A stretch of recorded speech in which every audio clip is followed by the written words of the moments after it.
Ce jour-là, elle a compris que sa vie venait de basculer. C'était en 2023, à l'université Cheikh Anta Diop de Dakar. Le campus était immense. Des milliers d'étudiants entraient et sortaient chaque jour. Certains rêvaient de devenir médecins, d'autres avocats, d'autres encore professeurs. Pour beaucoup, cette université était un symbole, un espoir pour la famille, une promesse d'avenir. Hawa avait 20 ans. Elle venait de Saint-Louis. Elle était la fierté de ses parents. Première de sa classe au lycée, bourse obtenue avec mention. Elle vivait dans une petite chambre universitaire, simple, propre. Elle travaillait tard le soir sous une lampe faible. Elle voulait réussir. Elle n'avait pas droit à l'échec. En deuxième semestre, elle suivait un cours très important, une matière difficile, un professeur respecté. Il parlait bien, il était sûr de lui. Les étudiants le craignaient un peu. Ses notes étaient sévères, son avis comptait beaucoup. Au début, Hawa voulait seulement comprendre le cours. Elle posait des questions. Elle restait parfois après le cours pour demander des explications. Le professeur semblait attentif. Il lui disait qu'elle était brillante, qu'elle avait du potentiel. Ces mots lui faisaient du bien. Elle se sentait remarquée. Les semaines passaient, les messages sont devenus plus fréquents. Des conseils, puis des invitations pour réviser au calme. Hawa hésitait. Mais elle pensait à ses examens, à sa moyenne, à sa bourse. Elle ne voulait pas décevoir sa famille. Un soir, elle est allée à son bureau.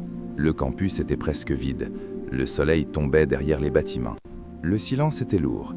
Elle se disait que c'était pour son avenir. Après ce soir-là, quelque chose a changé. Elle était plus silencieuse. Elle évitait ses amis. Elle se concentrait moins en cours. Elle se sentait confuse. Elle ne savait plus si elle avait choisi ou si elle avait été poussée. Le professeur continuait comme si tout était normal. En amphithéâtre, il parlait avec assurance. Personne ne voyait rien. Personne ne posait de questions. 2 mois plus tard, Hawa a commencé à se sentir fatiguée. Des nausées le matin, des vertiges. Elle pensait que c'était le stress. Les examens approchaient. Elle dormait mal, elle mangeait peu. Puis, elle a compté les jours. Le retard était long, trop long. Elle a fait un test en cachette, dans une petite pharmacie loin du campus. Elle tremblait. Elle espérait se tromper. Le résultat était clair. Enceinte. Le monde s'est arrêté. Les bruits de la rue semblaient lointains. Elle pensait à sa mère, à son père, à leur confiance, à leur sacrifice. Elle pensait à son avenir, à son nom, à sa dignité. Elle a essayé d'appeler le professeur. Il ne répondait pas. Plus tard, il a envoyé un message court, froid. Il disait que ce n'était pas le moment, qu'il fallait être discrète, qu'elle devait régler ça. Régler ça. Ces mots lui ont fait mal. Les jours suivants, elle allait en cours avec un poids dans le ventre. Personne ne le savait, mais elle le savait. Chaque regard lui semblait accusateur, chaque rire lui semblait moqueur. Elle a commencé à s'isoler. Elle ne participait plus. Ses notes ont baissé. Elle avait peur, peur de parler, peur de dénoncer. Le professeur était puissant, il connaissait du monde. Elle était juste une étudiante. Un soir, dans sa chambre, elle a pleuré longtemps. Elle a compris qu'elle était seule. Mais elle a aussi compris autre chose. Le silence la détruisait. Elle a décidé d'en parler à une amie proche. Au début, les mots ne sortaient pas. Puis tout est venu. Les messages, les rencontres, la peur, la grossesse. Son amie a été choquée, mais elle ne l'a pas jugée. Elle lui a dit qu'elle n'était pas coupable, que le pouvoir change les règles, que la peur empêche de dire non. Peu à peu, la vérité a commencé à circuler. D'autres étudiantes ont reconnu des situations similaires, des invitations tardives, des promesses de bonnes notes, des pressions silencieuses. Le campus a changé d'ambiance. Les regards vers le professeur ont changé. Lui continuait à nier. Il disait que c'était des mensonges, que c'était pour salir son nom. Une enquête interne a été ouverte, très lentement, très lentement.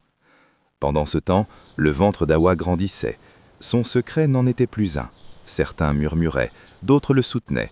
Sa famille a fini par apprendre la vérité. Il y a eu des cris, des larmes, puis un silence lourd. Son père ne parlait plus beaucoup. Sa mère pleurait en cachette, mais ils ne l'ont pas abandonné. Les examens sont arrivés. Hawa les a passés avec courage, fatiguée, fragile, mais debout. Quelques mois plus tard, elle a donné naissance à une petite fille, dans une clinique simple. Quand elle a tenu son enfant pour la première fois, elle a senti quelque chose de nouveau, une force calme. L'université n'était plus le même endroit pour elle. Le rêve avait changé de forme. Il était plus dur, plus réel. Le professeur a été suspendu pendant l'enquête. Beaucoup parlaient de scandale. les médias locaux ont évoqué l'affaire sans donner de nom. Hawa, elle, ne voulait plus se cacher. Elle voulait terminer ses études, pour elle, pour sa fille.